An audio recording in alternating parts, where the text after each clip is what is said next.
श्री गुरुदेव भगवान की जय। विवेक चूड़ामणि में पिछला प्रसंग था समाधि का निरूपण, जिसमें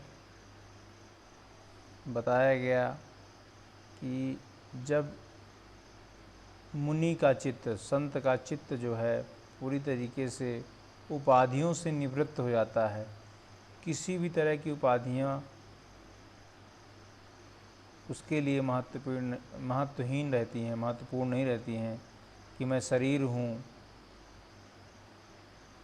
कि मैं कोई किसी का संबंधी हूँ, कि मैं किसी नाम से जाना जाता हूँ, कि मैं कोई अंगों का समूह हूँ। इस तरीके से किसी तरह की सारी उपाधियाँ जिसकी ख़त्म हो जाती हैं, जिसके अंदर से सारे विकल्प ख़त्म हो जाते हैं, संसारिक बंधन का सारे विकल्प, जितने भी विकल्प जो हमको बांधते हैं, जो हमें इन इंद्रियों के माध्यम से संसार में बांधते हैं, वो सारे के सारे बंधन, वो सारे के सारे विकल्प पूरी तरह से जब ख़त्म हो जाते हैं, तो फिर उससे क्या होता है, हमारे चित्त में सच्चिदानंद, वो सही आनंद, सत्य, हमारे चित्त में वो सही आनंद प्रकाशमय जो परमात्मा है, निर्गुण निराकार जो ब्रह्म है, जो वो आनंद जो है पूरी तरीके से हमारे चित्त में छा जाता है। जब सारे बंधन टूट जाते हैं, सारे विकल्प खत्म हो जाते हैं, तो हमारे चित्त में वही सच्चिदानंद शुद्ध चैतन्य स्वरूप परमात्मा का जो सही अनुभव है, बोध है, वो छा जाता है। तो समाधि निरूपण के बाद अब आता है वैराग्य निरूपण। विरक्त पुरुष का ही अंतःकरण और बाह्य दोनों प्रकार का त्याग करना ठीक है। वही मोक्ष की इच्छा से आंतरिक और बाह्य संगों को त्याग देता है। जो विरक्त पुरुष होता है वो अपने अंदर से बाहरी बंधनों को भी छोड़ता है, और आंतरिक जो हमारे इंद्रियों से मोह लगा हुआ है, इंद्रियों का जो रस बना हुआ है, इंद्रियों के रस को भी पूरी तरीके से त्याग देता है, और मोक्ष की इच्छा को भी त्याग देता है। मोक्ष की इच्छा से आंतरिक और बाह्य दोनों संगों को जो है त्याग देता है। मोक्ष की इच्छा जिसके अंदर जिसके अंदर परमात्मा को प्राप्त करने की दृढ़ इच्छा होती है, ललक होती है, जिज्ञासा होती है, ईश्वर से गहन उस आनंद को पाने की जिसके अंदर बहुत गहन इच्छा होती है, वो पूरी तरीके से आंतरिक और बाह्य दोनों संगों को पूरी तरीके से त्याग देता है।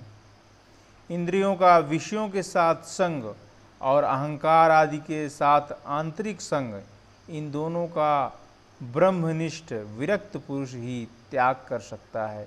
इंद्रियों से बाहरी संग, किसी भी इंद्रिय का बहिर्मुखी ना हो, अंतर्मुखी हो, और अहंकार भी ना हो, किसी भी इंद्रिय का मैंने त्याग किया ये अहंकार भी ना हो, मैंने छोड़ा, मैं साधना करता हूँ, मैं ध्यान करता हूँ, मैं भजन करता हूँ, ये सारे अहंकार जिसके खत्म हो जाते हैं, आंतरिक और बाह्य, तो वो ब्रह्मनिष्ठ कहलाता है, विरक्त कहलाता है। जो परमात्मा के लिए एक निष्ठ है, ब्रह्मनिष्ठ है, विरक्त है।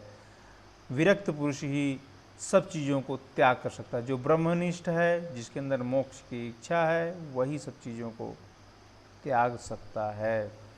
हे विद्वान, वैराग्य और बोध, इन दोनों को पक्षी के दोनों पंखों के समान मोक्षकामी पुरुष के पंख समझो। इन दोनों में से किसी भी एक के बिना केवल एक ही पंख के द्वारा कोई मुक्ति रूपी महल की अटारी पर नहीं चढ़ सकता। अर्थात मोक्ष प्राप्ति के लिए वैराग्य और बोध दोनों की ही आवश्यकता पड़ती है। गुरु कहते हैं अपने शिष्य से, हे विद्वान शिष्य, तुम जो विद्वान होता है, जो मोक्ष की इच्छा जिसके अंदर दृढ़ होती है, वो विवेक और वैराग्य और बोध इन दो पंखों के सहारे से ही मोक्ष को प्राप्त हो सकता है। जिसके अंदर वैराग्य रहे कि आंतरिक और बाह्य दोनों तरह के विषयों की कामनाएं जो है जिसके अंदर त्याज्य हो, त्याग दे सब पूरी तरीके से, विष्ठा के समान, गंदगी के समान उसकी घृणा बुद्धि हो जाए, और जिसके अंदर वह बोध परमात्मा का जो सच्चिदानंद घन परमात्मा का जो चित्त में परमात्मा का जो बोध हो जाए, दोनों चीज़ें जब गहन होंगी तभी वो जो है अध्यात्म की और उस परम तत्व परमात्मा की जो है मोक्ष की प्राप्ति तभी होगी जब ये दोनों पंखे जो हैं साधक के मजबूत होंगे। अत्यंत वैराग्यवान को ही समाधि लाभ होता है, समाधिस्थ पुरुष को ही दृढ़ बोध होता है तथा सुदृढ़ बोधवान का ही संसार बंधन छूटता है, और जो संसार बंधन से छूट गया है उसी को नित्यानंद का अनुभव होता है। तो वैराग्यवान ही समाधि का लाभ लेता है, और समाधिस्थ पुरुष ही को ही दृढ़ बोध हो सकता है, जिसके अंदर निर्विकल्प समाधि, सारे विकल्प खत्म हो गए हों, जिसके अंदर निर्विकल्प समाधि स्फुरित हो गई हो, जागृत हो गई हो, वही जो है उस दृढ़ बोध को पाता है। और जो सुदृढ़ बोध जिसका हो जाता है वही सांसारिक बंधनों से टूटता है, छूटता है, और जिसके सारे बंधन छूट जाते हैं वही नित्य आनंद, मतलब एक रस सदैव उस आनंद बोध में निमग्न रहता है, अनुभव करता है। जितेंद्रीय पुरुष के लिए वैराग्य से बढ़कर सुखदायक मुझे और कुछ भी प्रतीत नहीं होता, और वह यदि किसी शुद्ध आत्मज्ञान के सहित हो तब तो स्वर्गीय साम्राज्य के सुख का देने वाला होता है। वह मुक्त रूप कामनी का निरंतर खुला हुआ द्वार है। इसलिए हे वत्स, तुम अपने कल्याण के लिए सब ओर से इच्छा रहित होकर सदा सच्चिदानंद ब्रह्म में ही अपनी बुद्धि को स्थिर करो। जो जितेंद्रीय पुरुष के लिए वैराग्यवान जो जिसने इंद्रियों को जीत लिया हो उसके लिए वैराग्य से बढ़कर के सुख कुछ भी नहीं हो सकता है, और आत्मज्ञानी जो होता है उसके लिए तो बिना वैराग्य के वह आत्म सुख संभव ही नहीं है। इसलिए कहते हैं कि जो वैराग्यमान है, जो सारी इच्छाओं से रहित है, जिसकी सारी इच्छाएं खत्म हो चुकी हैं, वही इस कल्याण के मार्ग की तरफ बढ़ता है और वो सच्चिदानंद परमात्मा को ब्रह्म में ही अपनी बुद्धि को स्थिर कर पाता है। विष के समान विषयों की आशा को छोड़ दो, क्योंकि यह स्वरूप विस्मृत रूप मृत्यु का मार्ग है तथा जाति, कुल और आश्रम आदि का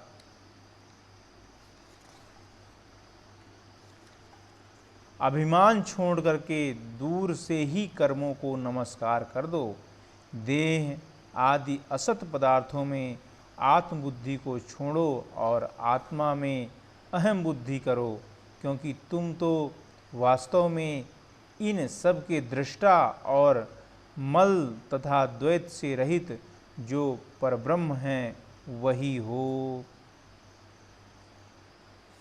तो वैराग्य की पराकाष्ठा बताई जाती है कि भाई सभी जितने भी इंद्रियों के विषय हैं उनको विष के समान त्याग दो।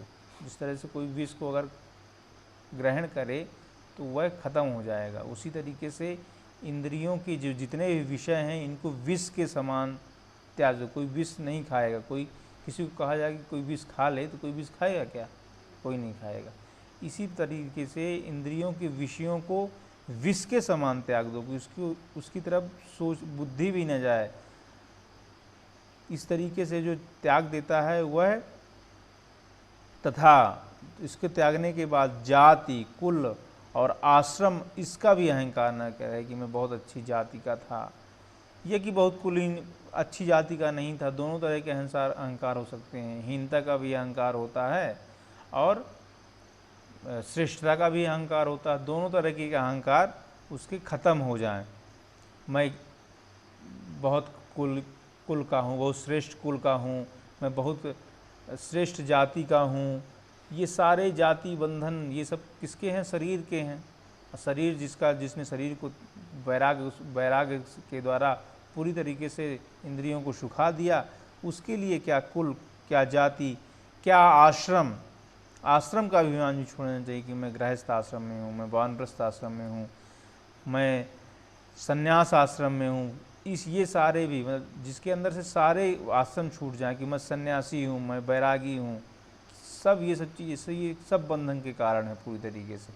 ये सब जिसके अंदर से छूट जाएं और जो कर्मों को पूरी तरीके नमस्कार कर दे, कर्मों को निष्काम भाव से करे, अनासक्त भाव से करे, सेवा भाव से देखे, सारे कर्म जिसके अंदर छूट गए हों, देह और आत्मा की बुद्धि, देह अभिमान को असत समझ करके पूरी तरीके से जिसका देह अहंकार छूट गया हो, आत्मबुद्धि को छोड़ो और आत्मा में ही अहम करो कि मैं शुद्ध उस चेतन, शुद्ध बुद्ध चेतन अविनाशी परमात्मा का अंश हूँ, मैं वह आत्म तत्व हूँ। ये अहम अपने अंदर अहम होना चाहिए कि मैं भजन करता, मैं ईश्वर का अंश हूँ और वह मेरा अंशी है, मैं उसको जान करके उसी में मिल जाऊँ, ये अपने में अहम होना चाहिए। क्योंकि तुम ही वास्तव में क्योंकि जो आत्मा है वही वास्तव में सब चीज़ों का दृष्टा है। इसको उपमा कहा जाता है। संसार को जो हमारे अंदर दिखता है कि मैं ये हूँ, मैं ये हूँ, मैं शरीर हूँ, मैं किसी का संबंधी हूँ, मैं किसी का कुछ हूँ, तो ये क्या है?